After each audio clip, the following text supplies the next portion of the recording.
ये भी देखना होगा कि जगमीत सिंह कहीं कनाडा के नए प्रधानमंत्री तो नहीं बन जाते। अगर जगमीत सिंह कनाडा के प्रधानमंत्री बन गए तो सिखों के लिए एक बहुत बड़ा स्थान कनाडा बन जाएगा। वाहेगुरु जी का खालसा, वाहेगुरु जी की फतेह। दोस्तों, कनाडा से सिखों के लिए बहुत बड़ी खबर आई है और इस वीडियो को शुरू से लेके अंत तक देखना। कनाडा की सरकार के अंदर सरदार जगमीत सिंह का एक अहम स्थान है। कनाडा की जो सरकार चल रही है इस समय, उसके अंदर सिखों का एक बड़ा योगदान है। कनाडा के अंदर बहुत सारे सिख मंत्री और मिनिस्टर है। एक बार तो जस्टिन ट्रूडो ने दोस्तों ये बयान तक दे दिया था कि भारत की सत्ता के अंदर, भारत की पार्लियामेंट के अंदर उतने सरदार सिख नहीं है जितने मेरी सरकार के अंदर सिख मिनिस्टर हैं। ये बात भी सही है, क्योंकि कनाडा के अंदर हमें सिख मिनिस्टर दिखाई देते हैं, वहां के बड़े बड़े पदों के ऊपर भी हमें सिख दिखाई देते हैं, लेकिन हमारे भारत के अंदर सिखों को पीछे धकेला जाता है।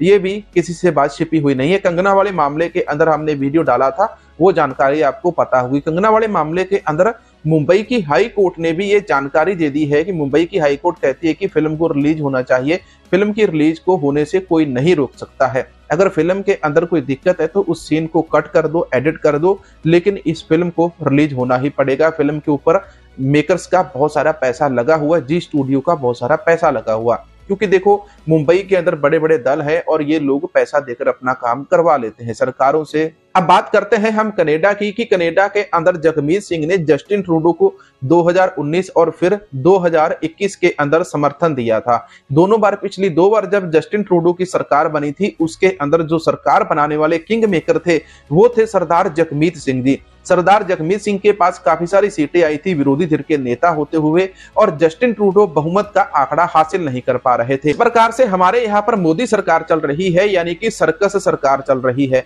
इस सर्कस वाली सरकार को बहुमत का आंकड़ा हासिल करने के लिए भी नायडू और चंद्रबाबू नायडू और दूसरों की जो जरूरत थी, नीतीश कुमार वगैरह की, वो पड़ी। इन सभी से सीटें मांगने के बाद फिर ये तकरीबन बस थोड़ा सा बहुमत का आंकड़ा हासिल कर पाए हैं, 300 पार नहीं कर पाए थे। इसी प्रकार से ट्रूडो के साथ हुआ। ट्रूडो के पास भी बहुमत हासिल करने के लिए सीटें नहीं थी, लेकिन सरदार जगमीत सिंह जी के पास बहुत सारी सीटें थी, और सरदार जगमीत सिंह जी कहते थे कि कनाडा का विकास, वहां के लोगों को रोजगार मिलना चाहिए। जस्टिन ट्रूडो ने पिछले समय के अंदर कनाडा के अंदर 2 बड़े रेलवे प्रोजेक्ट चलाए हुए थे। सुनिए कि जो जस्टिन ट्रूडो है उनकी अलग पार्टी है, जगमीत सिंह की अलग पार्टी है, लेकिन इन्होंने उनको समर्थन दिया हुआ था। अब इन्होंने समर्थन वापस ले लिया। इन्होंने कहा कि मैं जस्टिन ट्रूडो को समर्थन नहीं दूंगा, भले कल की आज सरकार गिर जाए, गिरती है तो गिर जाए, कोई बात नहीं। जो सरकार लोगों के हक के लिए काम नहीं करेगी, लोगों को रोजगार नहीं देगी, लोगों को दिया हुआ रोजगार छीन लेगी, तो उस सरकार का हमें कोई भी फायदा नहीं है। उस सरकार को गिरा दो, उससे समर्थन अपना वापस ले लो। तो जगमीत सिंह ने प्रेस के अंदर एक इंटरव्यू जारी कर दिया था अपना कल परसों। उसके अंदर उन्होंने बोल दिया था कि मैं अपना समर्थन वापस लेने वाला हूं इस ट्रूडो सरकार से, और आने वाले समय के अंदर हम इसको समर्थन नहीं देंगे। अब जस्टिन ट्रूडो जी कहते हैं कि नहीं, ऐसा नहीं होने वाला है, हम उनको मना लेंगे। मनाने की उन्होंने कोशिश की, लेकिन जगमीत सिंह जी नहीं माने।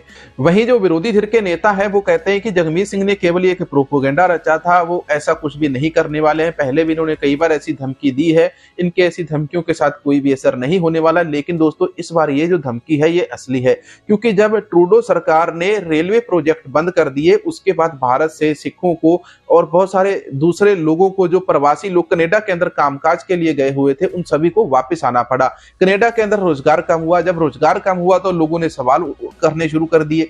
जब जगमीत सिंह से सवाल पूछा गया तो भाई उन्होंने जस्टिन ट्रूडो से पूछा। जस्टिन ट्रूडो ने मना कर दिया कि हमने क्यों प्रोजेक्ट बंद किया है, पैसे की कमी आ गई इसलिए बंद कर दिया। तो उन्होंने कहा कि कुछ भी करके प्रोजेक्ट चालू करो, नहीं तो हम अपना समर्थन वापस ले रहे हैं। देखो, अब सरकार का ये काम है कि वो लोगों को रोजगार दे। अगर लोगों को रोजगार ही नहीं दे पाएगी तो उस सरकार का कोई फायदा नहीं है। यही बात जगमीत सिंह ने कही और उन्होंने अपना समर्थन वापस ले लिया है। अब देखते हैं आने वाले समय के अंदर कि ट्रूडो की सरकार गिरती है या कितने दिन ऐसे ये और चलती है, क्योंकि ये सारा मामला जो है वहां पर रोजगार को लेकर शुरू हुआ है। और इस समय जो जगमीत सिंह जी है वो किंग मेकर है कनाडा के अंदर। जगमीत सिंह के पास बहुत सारी सीटें हैं और इन्होंने जस्टिन ट्रूडो को इस समय जो बहुमत का आंकड़ा हासिल करवाया हुआ है। अगर ये आने वाले समय के अंदर अकेले अपने बलबूते के ऊपर अपनी पार्टी को इलेक्शन लड़वाते हैं तो भी इनकी जीत होना तय है। क्योंकि जो कनाडा के लोग हैं इस समय वो जगमीत सिंह की पार्टी को काफी सारा पसंद कर रहे हैं। भारत सरकार ने जगमीत सिंह के ऊपर बैन लगाए हुए, भारत सरकार जगमीत सिंह को वीजा नहीं देती और भारत सरकार कहती कि हम जगमीत सिंह को वीजा नहीं देंगे। जगमीत सिंह एक आतंकवादी है, खालिस्तानी समर्थक है, वो खालिस्तानियों की मीटिंग के अंदर जाता है। अब खालिस्तान की परिभाषा क्या होती है ये भारत सरकार से अच्छी कोई नहीं बता सकता। इन्होंने देखो खालिस्तान को, पाकिस्तान को, अफगानिस्तान को, अमेरिका को, कनाडा को, सभी को आतंकवादी संगठन, आतंकवादी देश करार कर रखा है। यहां तक कि इन्होंने गुरवंत सिंह पन्नू को भी एक चिट्ठी जारी कर दी है। जो गुरवंत सिंह पन्नू कनाडा और अमेरिका दोनों देशों के अंदर रहता है, अगर भारत सरकार उनको चिट्ठी भेजती तो असल में उनको वो जो चिट्ठी है अमेरिका या कनाडा सरकार को भेजनी चाहिए थी, लेकिन इन्होंने डायरेक्टली वो चिट्ठी गुरवंत सिंह पन्नू को भेजी। उसके ऊपर लिख दिया कि भाई हम तुम्हें और तुम्हारे संगठन को अगले 5 साल के लिए आतंकवादी संगठन ऐलान करते हैं। अब कनाडा के अंदर जो जगमीत सिंह जी रहते हैं वो 1993 के अंदर पंजाब से गए थे, फिरोजपुर इलाके से। अब इधर से वहां पर कनाडा के अंदर उनका परिवार चले गया और वहीं पर जाकर वो बस गया। कनाडा के अंदर जगमीत सिंह जी के परिवार को पीआर मिल गई। अब कुछ साल पहले उन्होंने भारत आने की बात कही थी, लेकिन भारत सरकार ने उनको वीजा देने से मना कर दिया। तो दोस्तों ये इस प्रकार से कनाडा की जो सरकार है या कनाडा के अंदर सरकारों के अंदर इस समय उथल पुथल मची हुई है। भारत सरकार जगमीत सिंह को वीजा नहीं देती भारत आने के लिए, क्योंकि जगमीत सिंह बात करते हैं 1984 के दोषियों की और सिखों को इंसाफ दिलाने की, कि भारत के अंदर जो दोषी इस समय घूम रहे हैं उनको सजा क्यों नहीं दी जाती है। लेकिन वहीं जो भारत सरकार उनको आतंकवादी खालिस्तानी समर्थक कहकर उनको वीजा नहीं देती, उनके ऊपर बैन लगा रखा है। उधर दूसरी तरफ जस्टिन ट्रूडो को जगमीत सिंह इस समय समर्थन नहीं दे रहे हैं। आने वाले समय के अंदर कनाडा देश के अंदर सिखों का एक महत्वपूर्ण स्थान होने वाला है। वो किस तरह से होने वाला है ये भी सुन लीजिए। देखो कनाडा के अंदर जगमीत सिंह एक उभरता हुआ चेहरा है और वहां की राजनीति के अंदर भी इस समय कनाडा के अंदर जस्टिन ट्रूडो को आने वाले इलेक्शन के अंदर जो 2025 के अंदर होंगे उनके अंदर बहुमत मिलता हुआ दिखाई नहीं दे रहा है। और वहीं पर जगमीत सिंह को काफी सारी सीटें और बढ़ती हुई नजर आ रही है। इसी प्रकार से अगर आने वाले समय के अंदर हो सकता है कि जगमीत सिंह कनाडा के प्रधानमंत्री भी बन जाएं।